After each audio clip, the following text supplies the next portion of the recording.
오늘 여러분과 함께 베드로전서 2장 말씀을 볼 텐데요. 먼저 걸어가신 분이 있으라는 제목으로 말씀을 나눌 때 여러분 삶에 은혜가 있게 소망합니다.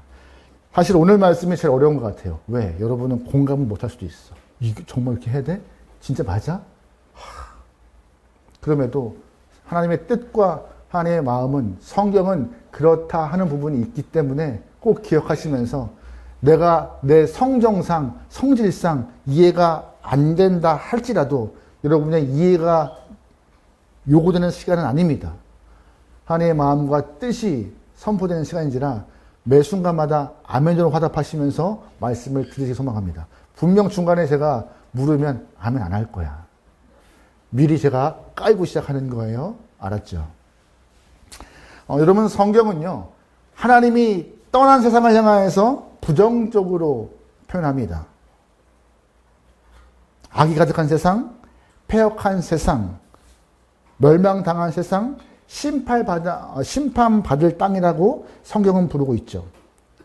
분명히 하나님이 지으신 세상인데 왜 이렇게 악이 가득한 세상이 되었을까요? 왜? 각자의 답은 있겠지만 이것 또한 성경 안에서 답을 좀 찾기 원합니다. 마태복음 10장 말씀에서 예수님은 가라지 비유를 통하여 이 세상에 악이 가득한 이유에 대해서 말씀하십니다.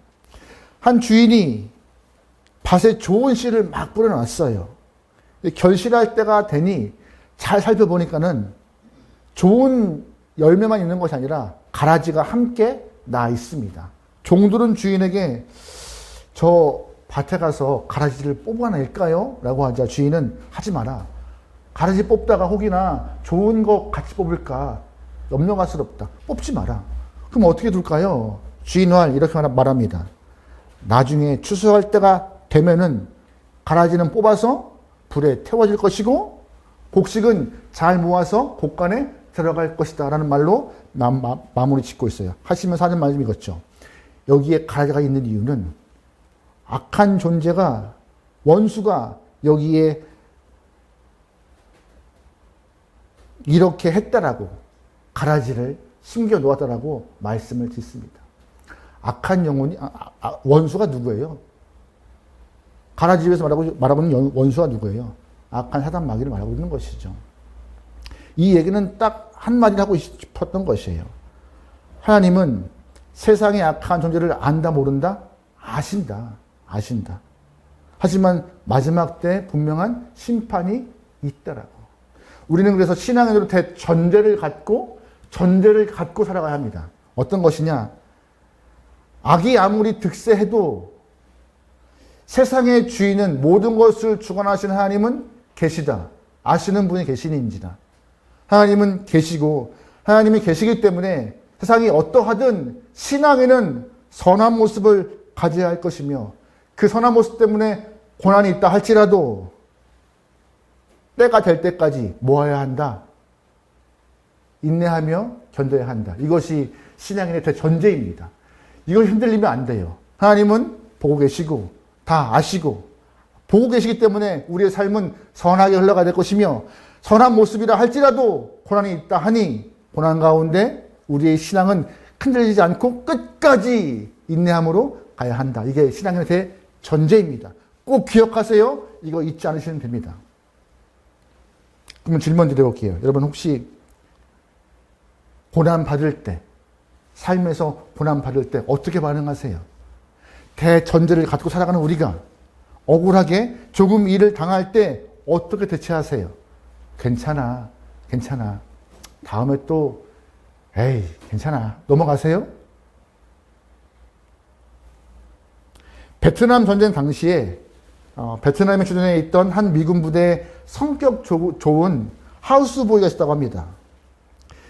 미군들은 이 하우스보이가 너무나 귀엽기도 하고 항상 웃고 다녀서 놀리기 시작했어요. 근데 점점점 도가 지나쳐가지고 물을 뿌리기도 하고 밀가루를 던지기도 하고 그 친구의 물건을 가져오기도 하면서 막 놀리고 장난기가 점점 심해지게 되었습니다. 근데 어느 순간 장난이 좀 심해지자 스스로도 느낀 거예요. 우리가 좀 심했구나. 이제 그만해야겠다고 그 하우스보이를 불러서 우리가 그동안 너무나 미안했다. 생각해보니 어른으로서 못할 걸 한 것 같다. 다음부터 안 그렇게 용서해 다오라고 이렇게 하우스보이에게 말을 했다고 해요. 그 얘기를 듣던 소녀는 이렇게 응답했다고 합니다. 정말 자신은 장난 안 치고 저 괴롭히지 않을 것입니까? 그러면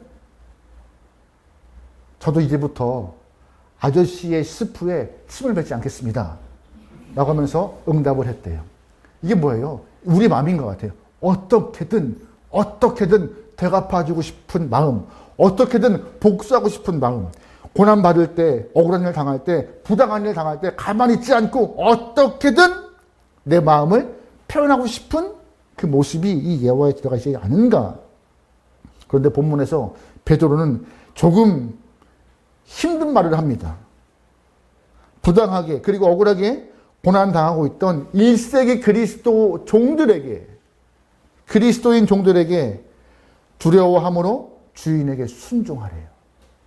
이해가 안 되죠? 우리 18절 말씀 읽어보겠습니다. 시작. 상환들아 범사에 두려워함으로 주인에게 순종하되 선하고 관용하는 자에게만 아니라 또한 까다로운 자에게라도 그리하리라. 아멘. 사환이 누구예요? 사환이라 함은 바로 노예들입니다. 당시 1세기 그리스도인들 중에 노예 출신이 많았던 것 같아요. 알다시피 로마 시대에는 전쟁 포로를 끌고 와서 노예 삼는 것이 큰일이 아니었습니다. 그냥 합법화된 일이었어요. 처음에 노예들은 천한 일을 했습니다.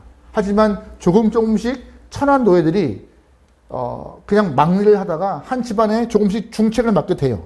전문직을 맡게 되고 가정을 돌보고 아이를 돌보는 일을 맡게 되었습니다. 그런데 그럼에도 아무리 중책을 맡은 노예라 하더라도 노예는 노예입니다. 모든 권리는 누구한테 있는 거예요? 주인에게. 그러다 보니 여러 이렇게 글귀에 그 당시 노예 학대에 대한 이야기가 좀 나오는 것이 있는데 두 가지만 소개해 드릴게요. 한 주인이 노예에게 심부름을 시켰습니다. 근데 자기가 생각했던 것만큼 빨리 심부름이 안 된 거예요. 이 남자 주인이 노예를 향하여서 늦게 왔다고 매질을 하는데 300대 매질을 해서 죽였다고 합니다. 그 당시. 근데 그게 아무런 법적 책임이 없었던 상황이죠. 또 하나, 어느 한 여주인이 화장할 때 이렇게 거울을 들고 있었대요. 근데 열심히 화장을 하던 이 여주인이 자기 얼굴에 여러 분칠을 하다가 갑자기 앞에 있는 여종이 들고 있던 거울을 놓친 거예요. 너무 화가 나서 내가 화장하는데 거울을 놓쳐? 내린 형벌이 그 여종의 손목을 잘랐다고 합니다. 그만큼 아무렇지도 않게 사람을 해하고 자기 마음에 들지 않는다고 노예들을 함부로 됐던 시기가 그때예요. 이렇게 잔인한 로마 시대 노예의 신분으로 사는 것이 서러운 상황에서 오늘 본문의 베드로는 그리스도인 노예들에게 범사에 두려워하는 마음으로 주인에게 뭐 하래요? 순종하래요. 더 어려운 것은 선하고 관용 있고 좋은 주인에게만 하는 것이 아니라 까탈스러운 주인에게도 똑같이 하라고 합니다. 사실 이러한 말은 주인 입장에서는 당연하지, 내가 주인이니 내가 돈 주고 샀으니 당연한 것이라고 말하지만 노예 입장에서는 절망과 분노를 일으키는 말일 수 있습니다. 사실 이 오늘 본문 말씀이 우리 시대와는 정확히 맞지는 않아요. 왜냐하면 지금 우리는 노예 시대가 아니기 때문에. 그럼에도 우리가 이 말씀을 갖고 우리 시대와 좀 견주어 볼 만한 상황들이 있을 것 같아요. 가치관이 다르고 도저히 받아들일 수 없는 어려운 관행들, 또한 부당하게 고난받는 그리스도인들이 어떻게 살아갈 것인가, 그거에 대한 답을 좀 힌트를 줄 수 있는 것이 아닌가 하는 오늘 본문의 이야기입니다. 그래서 우리가 조금 더 마음을 열고 말씀을 좀 받기 소망합니다. 여러분 지난주 말씀 기억하세요? 지난주에 베드로가 했던 말 중에 하나가 그리스도인들은 자유인이라고 했습니다. 자유인이지만 방종하지 않고 그리스도 하나님의 종으로 살아야 한다라고 마지막에 선포하죠. 그러면서 무사람을 공경하고 사랑하고 존대해야 한다라고 말하고 있었습니다. 오늘 본문에 보면은 더 나가서 그리스도인 노예들에게 또한 종으로 살고 있는 그들에게 범사에 두려움으로 주인에게 순종하래요. 분명한 것에서 주목할 말이 있습니다. 어떤 말이요? 두려움이에요. 두려움. 여러분, 이 말씀을 읽을 때 두려움은 누구를 향한 두려움인 것 같이 느끼세요? 두려움. 얼핏 보면은 노예가 주인을 향한 두려움 때문에 순종하라는 의미 같습니다. 맞지요? 근데 헬라어를 보면은요, 주인이 아니라 하나님을 향한 두려움을 갖고라고 되어 있어요. 하나님을 향한 두려움이요. 다시 말해서 그리스도인들은 어떤 곳에 있던 누구 앞에 있던 모든 행동을 주시하고 있는 누구 때문에? 하나님 때문에 하나님이 나를 바라보시니 주 앞에 있는 것과 같이 모든 행동에 주의하고 조심하고 경외함으로 행동하라고 말씀하시는 것입니다. 그 말씀이 확대되어서 주님에게까지 순종하라고요. 문제는 아까 말한 것과 같이 선하고 착하고 아주 아름다운 주인만 아니라 까탈스럽고 좋지 못한 주인에게도 그렇게 하는 것이 마음에 참 무거운 짐이에요.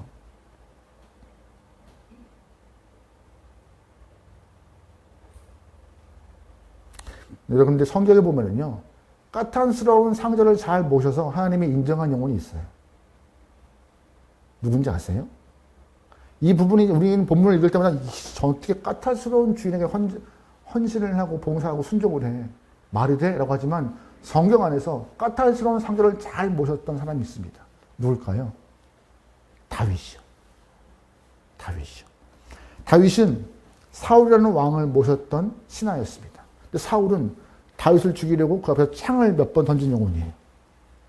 다윗 잡고자 군대를 풀었던 영혼이에요. 그럼에도 다윗 자기가 모시는 왕을 향하여서 한 번도 악한 감정 품지 않았던 영혼이 다윗이었습니다. 나중에 쫓길 때에 사울 왕을 죽일 기회가 2번 있었지만 그 기회 또한 스스로 참아내며 그 사울을 죽이지 않았던 인물 또한 다윗이었습니다. 왜요? 모든 것을 바라보시는 하나님이 계시기 때문에. 아까 기억하세요? 전반부에 대전제. 신앙인으로 갖고 있어야 대전제. 하나님이 주인이시며 주관하시며 주시하시고 계시기 때문에 신앙인의 삶은 어떠해야 한다는 것이 정확히 탑재되어 있었던 다윗은 사울에게 해를 행하지 않았던 것이죠. 여러분, 그러기에 우리가 두려워하는 마음으로 누굴 두려워해요? 하나님을 두려워하는 마음으로 순종하는 마음을 갖는 그런 영혼들이 소망합니다. 할렐루야. 아멘이 잘 안 나오죠. 네. 두 번째 우리가 주목해야 될 것은 베드로는 부당하게 고난받았다 할지라도 하나님을 생각하여서 뭐 하래요? 참으래요. 더 환장할 노릇입니다. 19절 말씀입니다. 같이 봐요. 시작. 부당하게 고난을 받아도 하나님을 생각함으로 슬픔을 참으며. 아멘. 부당하다는 말은 뭐예요? 부조리하다, 불공평하다, 옳지 않은 일을 경험해도. 이 말은 뭐냐면은 나에겐 실수가 없고 잘못이 없다 하더라도 하나님을 생각하여 참으라 합니다. 하나님을 생각한다, 이 뜻은 말씀을 풀어보면요, 잘못된 상황임을 하나님이 인지하고 계시다라는 뜻이에요. 또 하나, 그 안에 하나님의 분명한 뜻이 있다는 것입니다. 내가 억울한 일을 당하고 부당하지만 하나님이 이 모든 상황에 대한 뜻과 계획이 있으시며 이 상황을 인지하고 있으니 뭐 하라고요? 참으라고요. 너 손 들이펴서 복 쏘지 말라 하시는 것입니다. 여러분 혹시 100만 불짜리 기도 아세요? 100만 불짜리 기도? 기도가 다 귀합니다. 하지만 정말 귀한 100만 불짜리 기도가 있다 해요. 무엇이냐? 삶에서 힘든 일을 경험할 때 하는 기도인데 주 앞에 묻는 기도이죠. 하나님, 내 삶에 이 일이 왜 있는지 답은 나는 알 수 없습니다. 하지만 주의 뜻인 줄 분명히 압니다. 그 뜻을 알게 하소서라는 기도가 100만 불짜리 기도예요. 나는 답을 몰라요. 하지만 주님의 뜻 바라보고 계시고 그 상황을 인지하시며 주의 뜻을 품고 우리의 삶에 허락하신 순간들이 있다고 믿는 우리가 기도해야 될 충분한 믿음을 갖고 하나님 이 상황을 나한테 왜 허락했는지 그 뜻이 무엇인지 묻는 것이 100만 불짜리 기도래요. 묻고 또 묻고 찾고 또 찾을 때 하나님이 내 안에 요동치는 파도와 같은 감정을 가라앉히시고 주님께 집중케 허락하시며 마음을 안정시킨다는 이 100만 불짜리 기도. 우리 삶에서 잘 받길 소망해요. 우리가 처한 상황 하나님 알고 계십니다. 그리고 인지하고 계세요. 기막힌 상황에 우리를 두신다 할지라도 그 뜻에 하나님의 뜻이 분명히 존재하고 있음을 우리는 꼭 기억합니다. 그래서 오늘 말씀 말해요. 하나님을 생각함으로 참으라고요. 근데 참는 것만 말씀하지 않으세요. 베드로는 더 한 걸음 나가서 우리에게 요구하는 것이 더 있습니다. 20절 말씀. 죄가 있어 매를 맞고 참으면 무슨 칭찬이 있으리요. 그러나 선을 행함으로 고난을 받고 참으면 이는 하나님 앞에 아름다웁니다. 뭘 행하래요? 선까지 행하래요. 참지 말고 선까지 행하래요.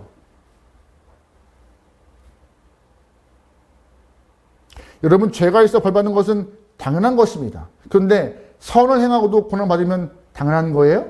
당연하지 않은 것입니다. 당연하지 않을 때에 하나님은 주목하시는 것이고, 당연하지 않을 때에 선한 모습을 행할 때 그 모습에 더 집중하신다는 거예요. 여러분, 질문 드려볼까요? 학생이 공부하는 것 당연한 거예요? 아닌 거예요? 당연한 겁니다. 거기에 유세를 떨 필요가 있어요? 없어요? 없습니다. 학생들이 업력에. 다행이네. 네. 학생 있나? 저기 숨어 있어서. 당연한 것을 하는 거는 그가 할 일인 거예요. 목회자가 설교하는 것 당연한 것입니다. 유세를 떨 일이 있어요? 없어요? 없습니다. 내일이니까. 군인이 나라 지키는 것 당연한 것입니다. 유세를 떨 일이 있어요? 없어요? 없어요. 본인 일이니까. 근데 반대로.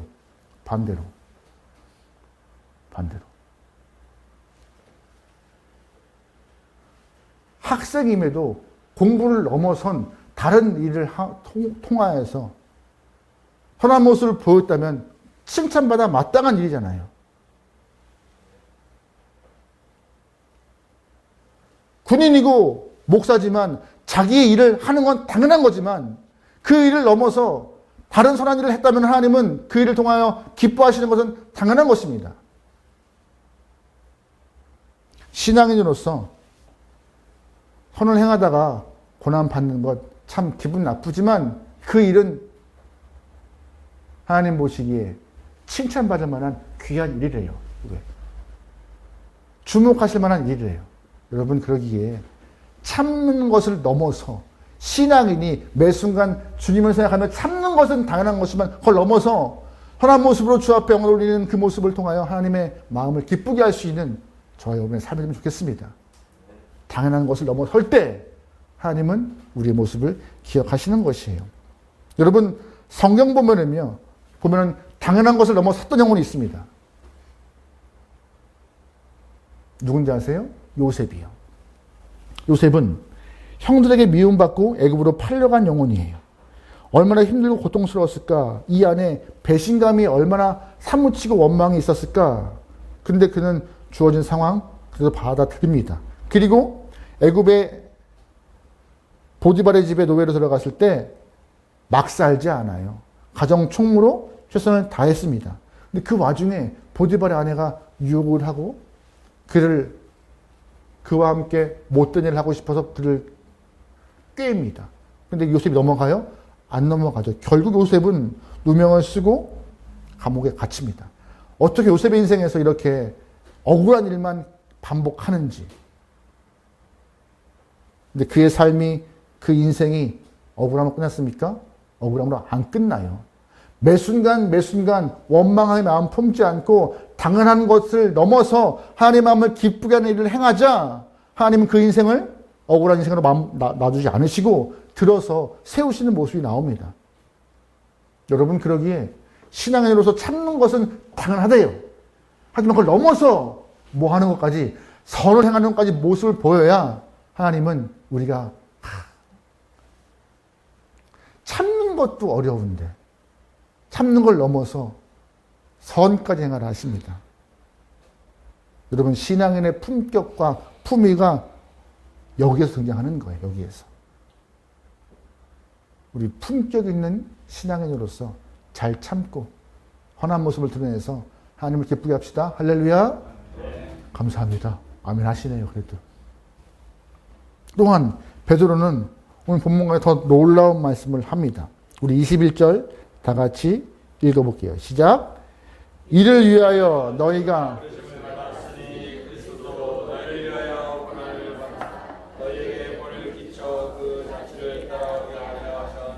아멘. 21절 말씀에 이를 위하여 너희가 부르심 받았대요. 주목합니다. 이를 위하여가 뭘까요? 이를 위하여가 뭘까요? 선을 행하고 참는 것? 말씀을 잘 보세요. 이를 위하여.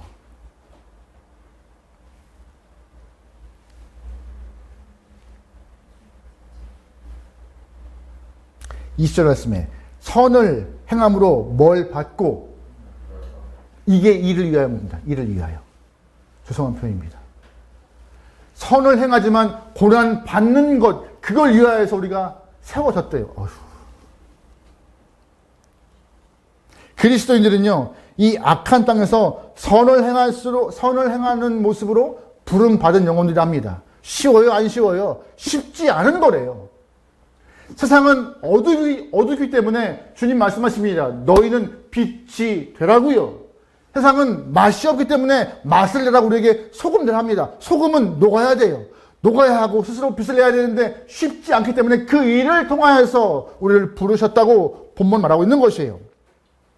하지만 그 선함에 있어서, 선한 일을 행함에 있어서 뭐가 수반돼요? 고난, 어려움. 왜 그런 일이 발생할까요? 세상과는 역행하기 때문에.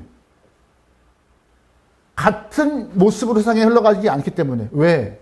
같이 흘러가면 빛의 효력을 잃어서 어두워지고, 같이 흘러가면 맛을 잃어버리는 그런 소금이 되기 때문에 하나님은 역행해야, 그 역행은 사실 세상의 흐름과 역행해야 빛이 나고 소금 같은 맛을 내는데, 역행하는 순간 뭐가 있다고요? 삶에 어려움이 있고 고난이 있고 힘듦이 있다고. 그 일을 위해서 너희가 부르심을 받았다라고 말하고 있는 것입니다. 우리의 숙명이래요. 어떤 분이 이렇게 말씀하시더라고요. 선을 행하다가 고난 받는 것, 이것은 의미 있는 고난이다. 의미가 있는 고난이다. 그냥 생으로 고생하는 것이 아니라 의미가 있는 고난, 하나님의 뜻이 있는 고난, 하나님의 마음이 있는 고난이에요. 근데 감사한 것은 우리에게 의미 있는 고난을 보여주신 분이 계시다. 오늘 성경은 말하고 있어요. 바로 예수님이십니다. 예수님이시. 우리에게 의미 있는 고난만 강요하지 않고 본이 될 만한 의미 있는 고난자가 있기 때문에 그 모습 닮아가는 것이 성도 아니겠니? 우리 22절 말씀 보겠습니다. 시작. 그는 죄를 범하지 아니하시고 그 입에 거짓도 없으시며 욕을 당하시되 고난 당하시되 위협하지 않으시고 오직 공의로 심판하시는 이에게 부탁하시며. 아멘. 예수님은 죄 지은 일이 없으셨습니다. 그런데 그 입으로 항변하지 않으셨어요. 맞대어서 욕하지 않으셨습니다. 신문하고 있는 대제사장 앞에 대답하지도 않고 잠잠하게 침묵을 지키셨죠. 사람들이 조롱하고 무슨 말 해도 십자가를 향하여서 묵묵히 걸어가신 분이셨습니다. 예수님 할 말이 없으셨을까요? 왜 없어? 앉아봐라, 앉아봐라. 저는 아이들을 키우면서 나름 좋은 아빠 되고자 매를 들지 않아 애썼습니다. 매를 맞은 장본이 여기 있긴 하지만 매를 많이 들진 않았던 것 같아요. 그래서 참고 하는 말이 뭔지 아세요? 앉아봐. 앉아봐. 앉아서 뭐 하라고요? 말하자고. 서로 변론하에서 누가 맞나 따져보자고. 네. 입으로 때리기 시작하는 것입니다. 이제 큰애 둘째는 이제 거의 저랑 이렇게 뭐 앉아볼 일이 없지만 가끔씩 경민이가 앉아볼 때가 있죠. 그러면 큰애 둘째가 하는 말이 있어요. 때가 됐구나. 이제 아빠가 부를 만한 때가 됐구나. 네네네. 부모가 아이들과도 변론하려고 하는데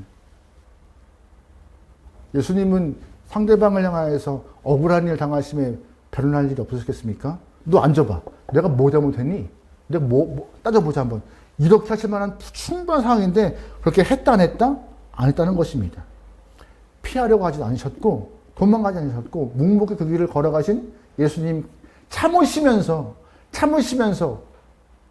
선함을 이루기 위해서 묵묵히 십자가를 걸어가신 예수님 때문에 우리 또한 그 길을 가는 것이 맞다라고 하시는 거예요. 베드로가.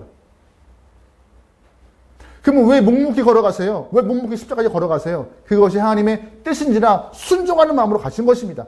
그러한 모습을 그리스도인이 본받는다면 삶에서 선을 행하면서 얻어지는 고난들 참고 그 이후에 우리 또한 아버지 마음에 맞게 선한 모습으로 행하는 것이 온당하다. 누구 닮아서? 예수님 닮아서. 예수님 닮아서요. 이사야 말씀에 이런 표현이 있습니다.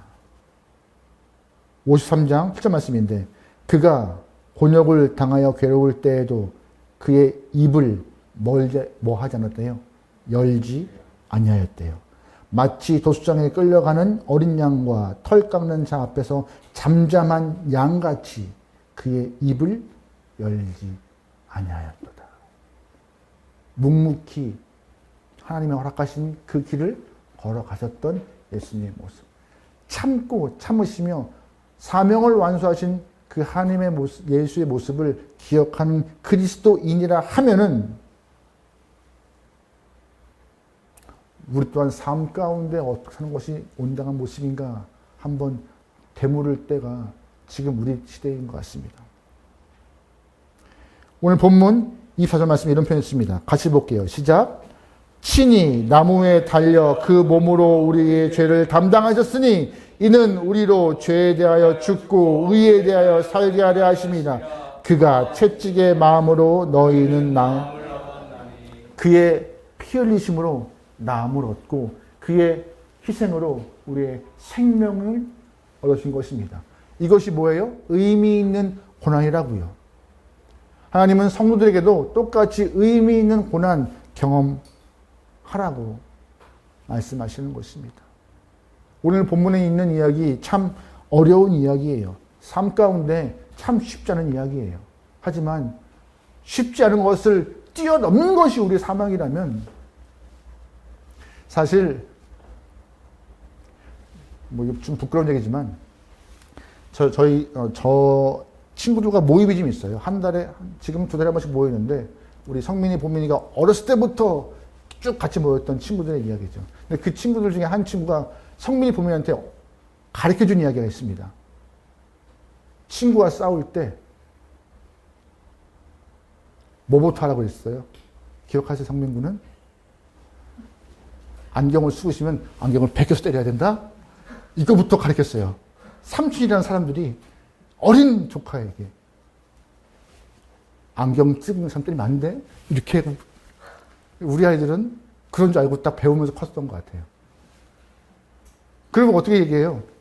저 또한 정말 부끄러운 얘기예요. 맞고 들어오지 마. 때리고 들어와. 찍지 않아 또. 깸값은 아빠가 책임질게. 왜 맞고 들어와? 남자가 자기 마음만 지켜야지. 이렇게 가르쳤던 거예요. 근데 오늘 설교 준비하면서 주여, 내가 무슨 짓을 한 것입니까? 한 것입니까? 네. 우리는 세상에서 지고 싶지 않아요. 어떻게든지 이겨야 돼요. 그거는 형제 안에서 똑같아요. 형제끼리 실수선에 툭 치면요, 그대로 옵니다. 그대로 오기는 조금 더 힘을 주지. 한 대 치면 한 대가 오고, 2대 치면은 2대가 오고, 누구끼리? 형제끼리도. 근데 모르는 외부 사람이 그러면 더 그러는 거죠. 그걸 세상이에요. 근데 하나님은 오늘 본문에서 베드로의 입을 통하여서 그게 온당하니? 그게 의미 있는 일이니? 내가 너에게 보여주신 예수 그리스도의 모습과 같이 의미 있는 고난의 길을 걷는 것이 성도에게 필요한 것이야. 참고 선을 행하며 순종함을 통하여서 그리스도인의 품위와 품격을 좀 지켜다오. 왜? 내가 보고 있어. 내가 뜻이 있어. 내가 회복시킬 거야. 내가 갚을 거야. 너희가 갚지 않아도 되라고 말씀하시는 것이죠. 여러분 안에 분노가 없디소망합니다. 분노 없는 사람이 어디 있어요? 다 가라앉은 분노죠. 어떤 일이 좀 촉발되면은 사르르 또 올라오긴 하죠. 저도 그래요. 저도 분노 갖고 살아갑니다. 가라앉아 있죠. 기도합니다. 하나님, 이 분노의 찌꺼기를 나한테 주신 이유가 무엇입니까? 물어요. 그리고 참으려 해요. 안 참아지기 때가 있지만 참으려 이 악물고 참습니다. 어떻게 하겠습니까? 말씀 안에서 주님을 기쁘게 해야죠. 오늘 저와 여러분의 삶이 주님을 좀 기쁘게 하죠. 오늘 말씀대로 살아가는 것이 참 패배하는 것 같고 지는 것 같지만 하나님 말씀하십니다. 내가 볼 것이다. 보고 있다. 여러분과 저의 삶에 예수님을 닮아갈 수 있는 귀한 모습을 통하여서 하나님을 기쁘게 할 수 있는 귀한 삶이 되기를 주님을 축원합니다. 아멘.